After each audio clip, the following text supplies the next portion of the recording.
My name is Winoka Brooks Terrence, and here I am on the topic of,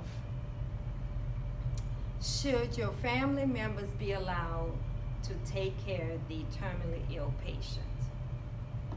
Well, I know a little bit about that, and I hope that I can persuade you to do the right thing. The purpose of my speech is to not to have the family member feel guilty or overwhelmed about taking care of their loved one. So, my question to you, how would you feel when you hear the word cancer? Are you afraid? Are you thinking that your life is going to pass you by, that you may die? You don't know what's going to happen? Well, you know what? That happened to us, my family, twice. First, when we came back from Katrina, my third sister was diagnosed with breast cancer. And it was scary because we didn't know what was going to happen. We didn't know know about the PET scan, the all kind of different tests that she had to take in order to see where the cancer was. You had to do a biopsy, which is very painful. Then she had to have a surgery. Then, after the surgery, had to find somebody who was going to take care of her. Guess who did? I did. And it's quite overwhelming. When you hear the word cancer, you're scared. Your whole family's scared. She was only 40 years old at that time. And she thought about her children. What am I going to do with my children? You think about, you're angry, you're frustrated, stress, guilt, loneliness, and even a sense of satisfaction. Why? I don't know. How can you manage? Your whole world is turned upside down. You're wondering, how can you manage responsibilities such as finance, education, medical? Am I giving the right medication when there's 20 bottles of medication lined up on the table, and you have to give her this medication, that medication? Make sure that you're not eating any sugar, or if you give her sugar, she can't have too much sugar. You can't, because you don't want the cancer cells to spread. So my thesis statement is, although everyone is difficult, there are certain feelings that most caregivers experience. At some point, you will experience that. So, anger, there is help. You can find help. Ask someone for help. I know your future is disrupted.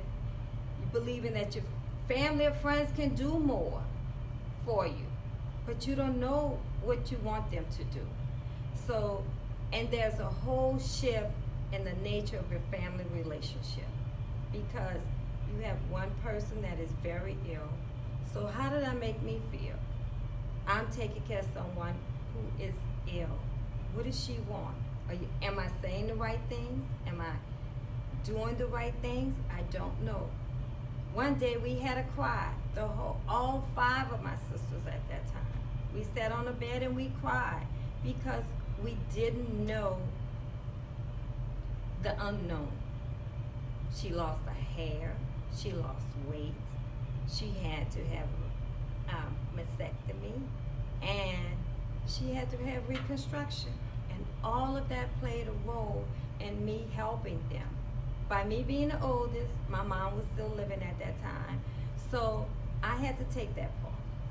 So, and then there's the guilt. And most common emotions, that's the most experience that you will feel. Feeling guilty and resentful. Why? Because she's sick and I'm well.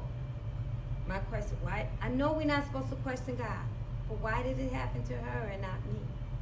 Because there's sisters that's under me, and I have to take care of them. I look at it and I say, God, thank you for this assignment, because it made our family more close-knitted. because you don't know. You don't know the unknown.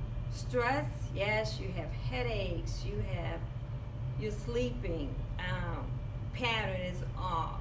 You're feeling like, I've lost confidence. Can I do this? Can I give her her shot? Can I change her bandages? And I had nursing.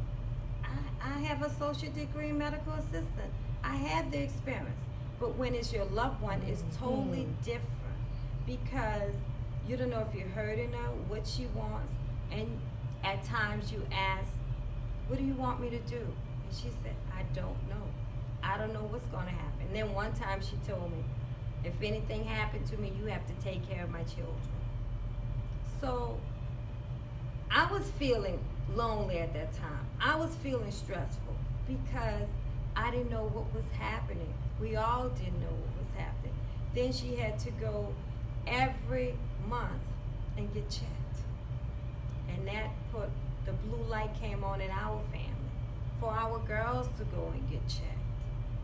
Please have if cancer run in your family, please have them get checked. Even if they're 25 years old, because there is a gene that's in our family, the young girls.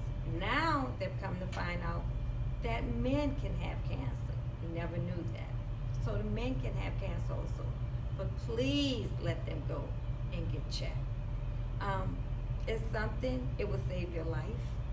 It will save the family's life. And you would know how to accept this. Where are you going for him? And what happens when you're in remission? When you're in remission, guess what? You still have to go check. You still have to take your medicine. And the medicine will make you gain weight or lose weight. But you have to take medicine for the rest of your life. So, in essence, I hope that I've persuaded you not to become overwhelmed with grief, depression, loneliness, anger, frustration, for caring for your loved one, because you never know what day will be their last day. So I just want to thank you all for taking your time and giving me your undivided attention to listen to my speech.